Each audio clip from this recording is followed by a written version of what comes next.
Nono ano do ensino médio, não, fundamental. É bastante coisa, o século XX, que é um século interessantíssimo e que é preciso a gente ler as apostilas. Se você não tem um livro, eu envio. Leio com muito cuidado, são muitas informações, muitas leituras históricas e visões muito diferentes sobre vários assuntos polêmicos.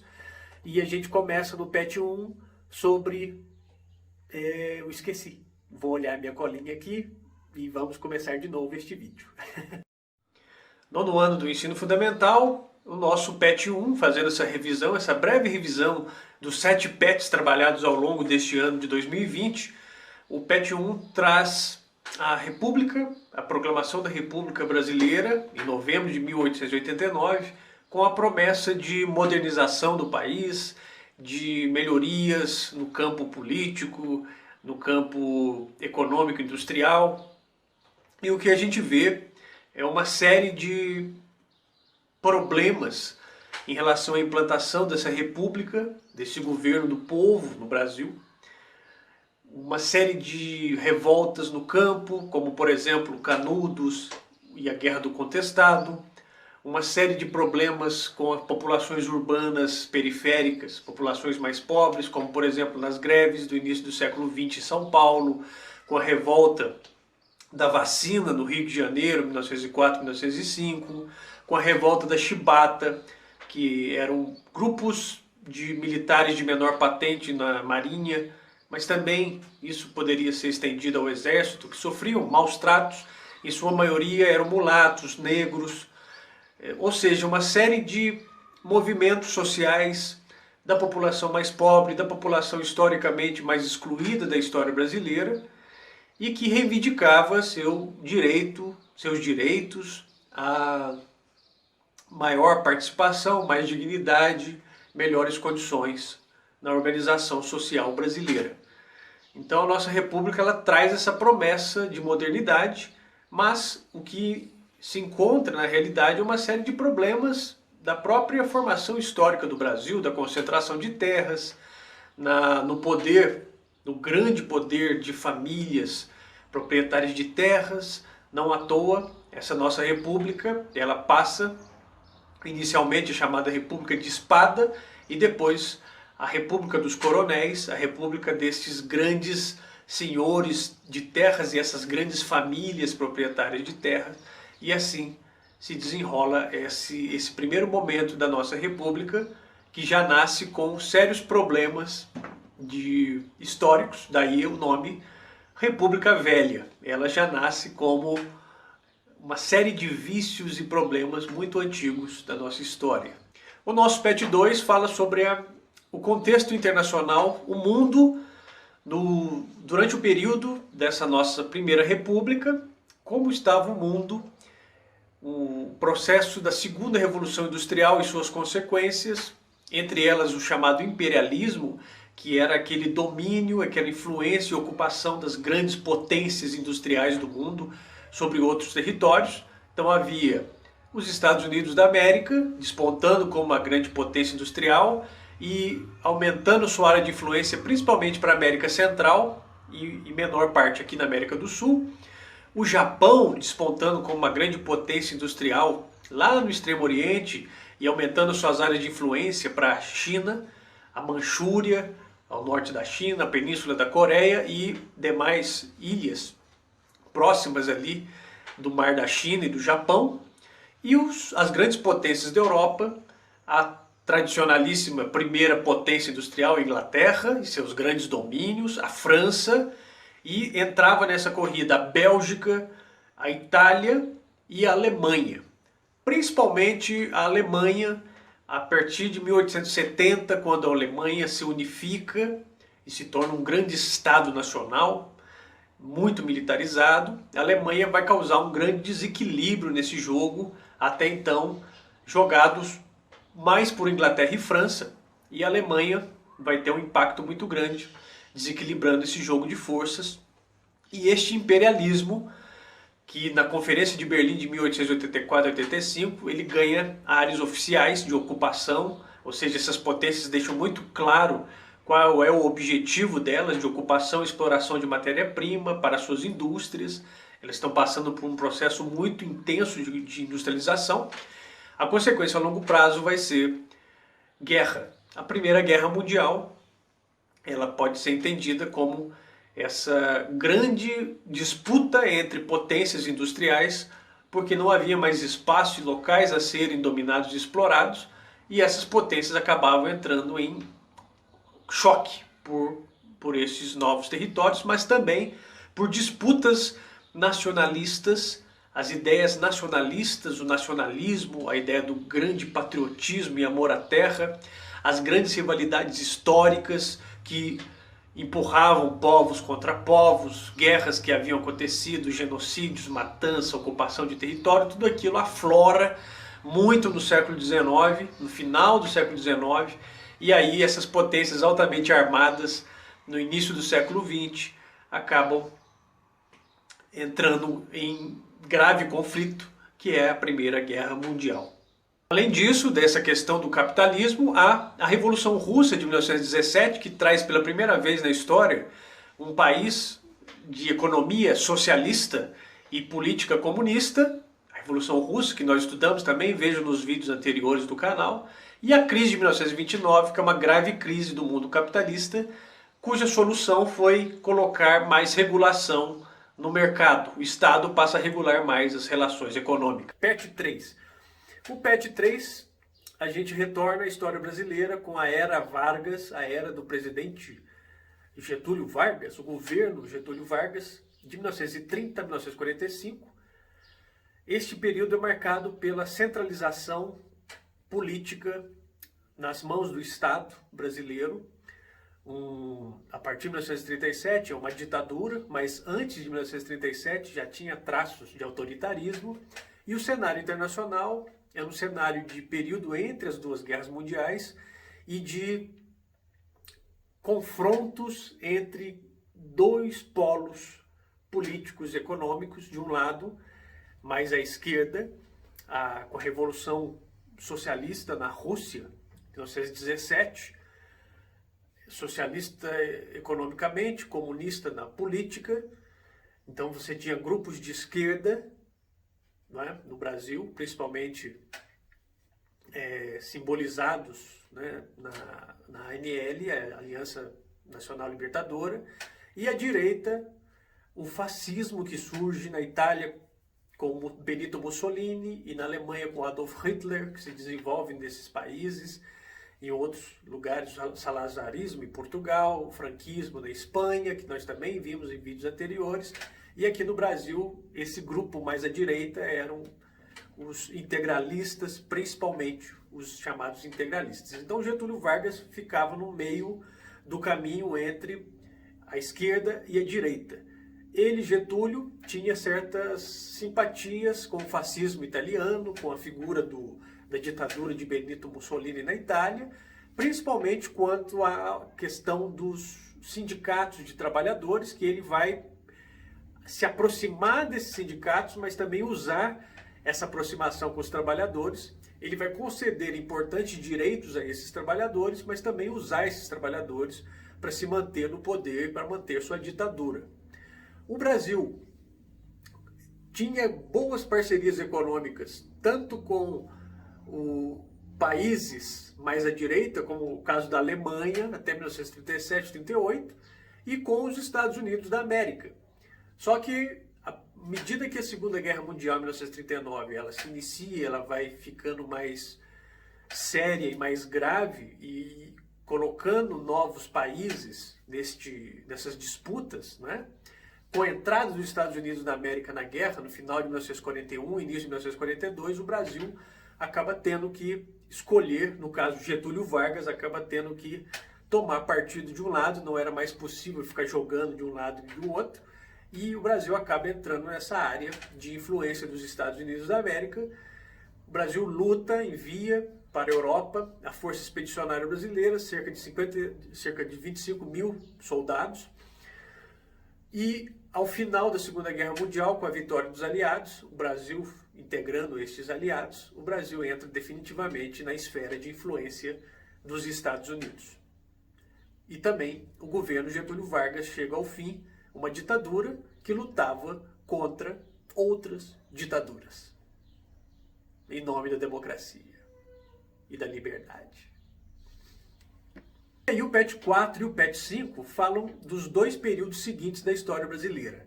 O PET 4 fala, após o governo, a ditadura de Getúlio Vargas, nós vivemos um período democrático, de 1945, com a eleição de Eurico Gaspar Dutra, que era o então ministro da Guerra, ministro da Defesa de Getúlio Vargas, até 1964, quando ocorre o golpe que derruba o presidente João Goulart e instaura um governo militar, né? Então aí começa uma série de governos, 5 presidentes militares no Brasil.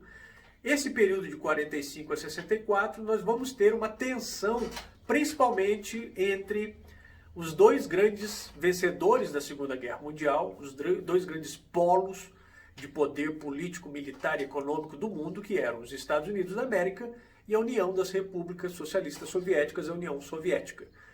Cada um tentando aumentar a sua área de influência no mundo. Geralmente não havia a questão de domínio direto, eram áreas de influência e a América Latina era considerado um lugar estratégico para os interesses dos Estados Unidos da América.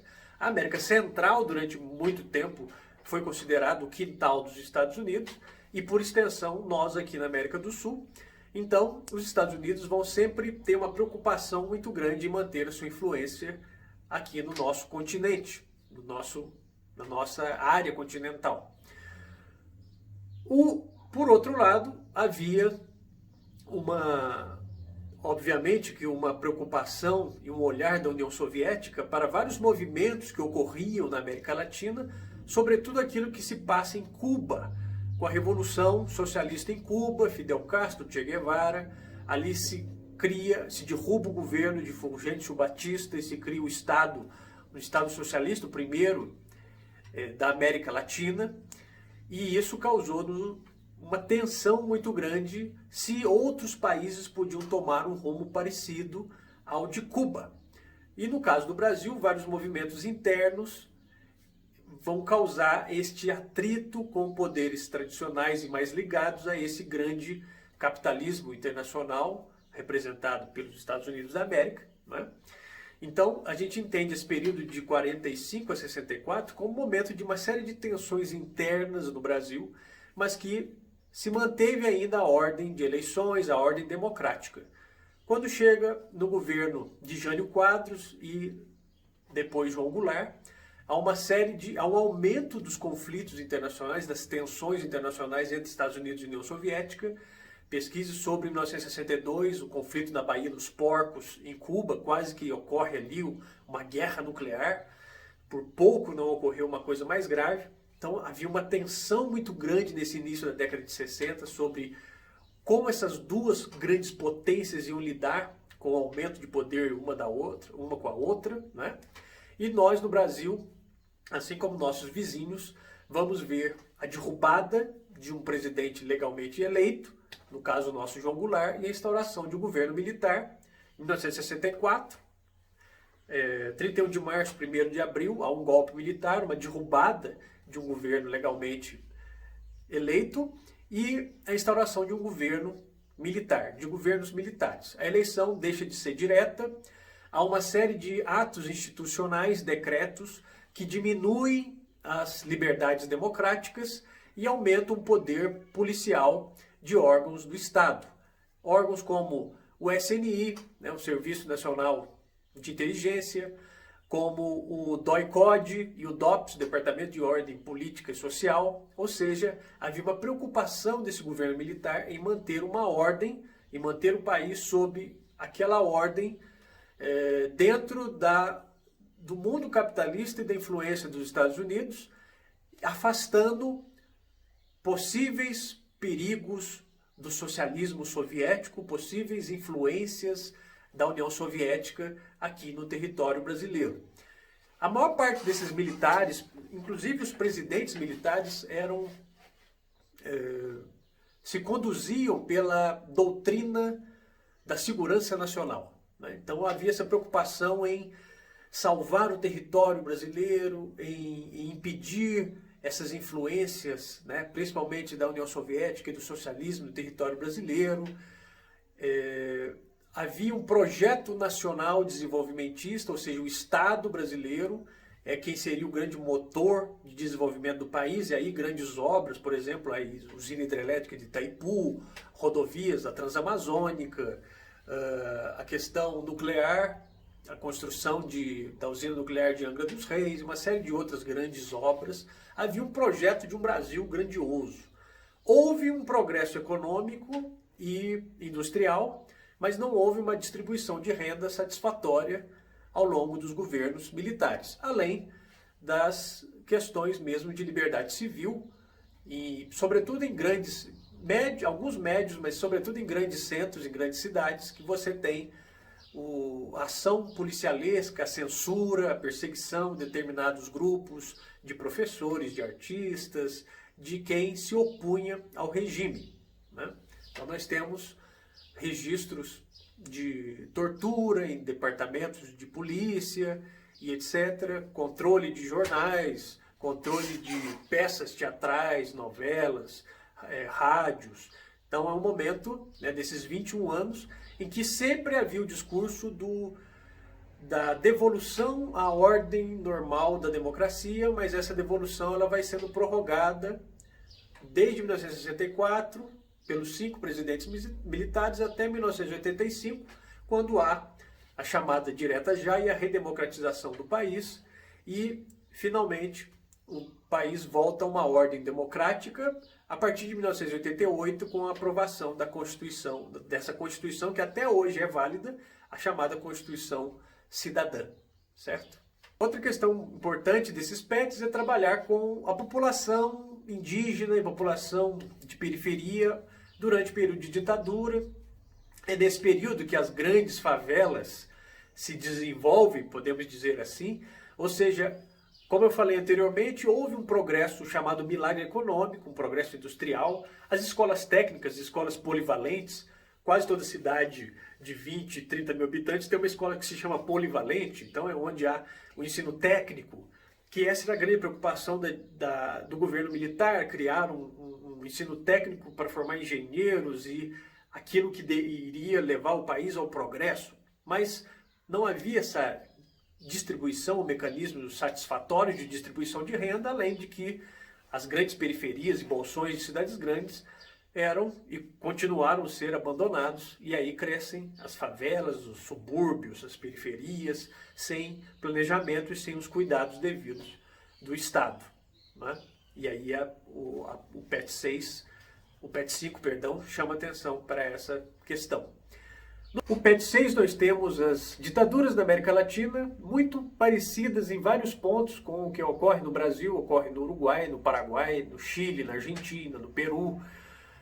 O exemplo da questão do milagre econômico ocorre no Paraguai, com o Stroessner, um grande desenvolvimento industrial, mas sem uma satisfatória divisão de renda, ou seja, uma clara presença, uma marcação dos Estados Unidos da América na América Latina, mesmo que oficialmente defendendo valores do mundo liberal, capitalista, democrático, os Estados Unidos apoiaram ditaduras que assegurariam seus interesses nesse território. Então, hoje em dia é muito claro essa influência e a ação direta mesmo dos Estados Unidos da América na manutenção, na criação e manutenção dessas ditaduras na América Latina. E o PET 7, finalmente, traz a queda da União Soviética, o fim da grande potência socialista mundial, a União das Repúblicas Socialistas Soviéticas, a partir do final da década de 80, início da década de 90, acaba a União Soviética e o mundo capitalista passa a não ter uma grande oposição política, econômica, ideológica. Ou pelo menos deixa de ter essa materialização, deixa de existir um país do peso da União Soviética que possa fazer uma oposição ao mundo capitalista ocidental.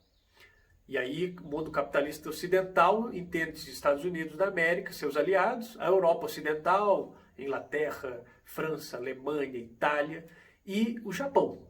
O Japão que se torna também uma grande potência capitalista no mundo após a Segunda Guerra Mundial. Então, com o fim da União Soviética, há essa pergunta e essa questão: será que existe um sistema mais duradouro e melhor do que o capitalismo?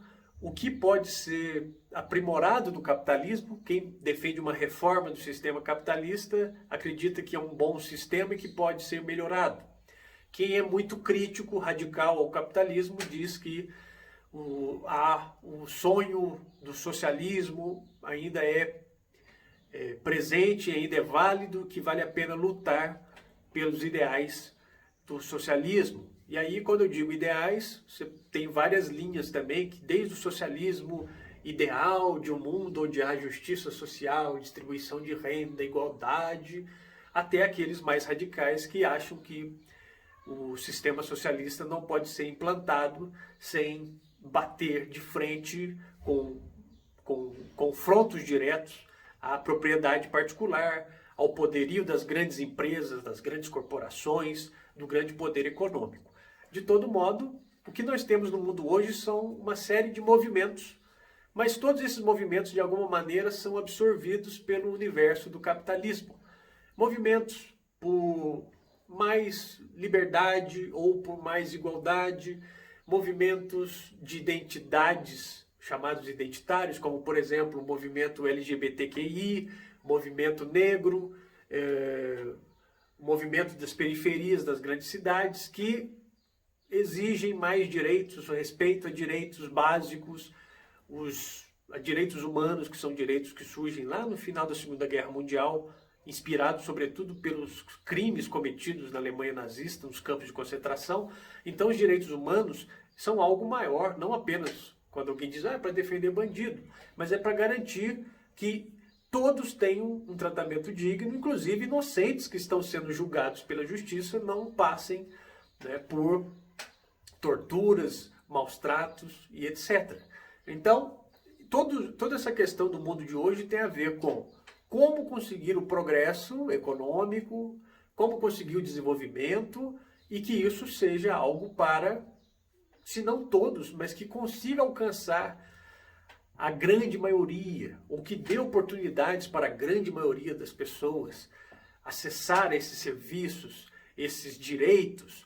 Então, hoje em dia, nós temos essa questão. O mundo capitalista surfa sozinho, não existe uma grande oposição no mundo ao sistema capitalista, parece haver uma grande integração a esse sistema capitalista. Um ou outro território que ainda se coloca bastante crítico ou em oposição a esse universo capitalista. No entanto, a grande maioria parece realmente entrar nesse sistema capitalista que tem os seus problemas próprios, que tem os seus problemas de distribuição de renda, que tem os seus problemas da exploração ambiental, mas tudo isso incluído ainda dentro do sistema capitalista. Então a questão é esta: após a queda do Muro de Berlim, que dividia a Alemanha entre oriental e ocidental, capitalista e socialista, a queda da União Soviética, o que temos no mundo para se opor hoje em dia ao capitalismo, ao sistema capitalista? E aí a China parece que vem com a ideia da economia capitalista mista, controlada pelo Estado, mas também em aliança com grandes corporações chinesas, multinacionais, ou seja, parece que o caminho do século XXI passa necessariamente pela China. E isso nós vamos ver mais ao longo dos nossos estudos do ensino médio, certo? Então, obrigado por você ter assistido e espero que tenha ajudado ou confundido um pouquinho mais. Tchau, tchau.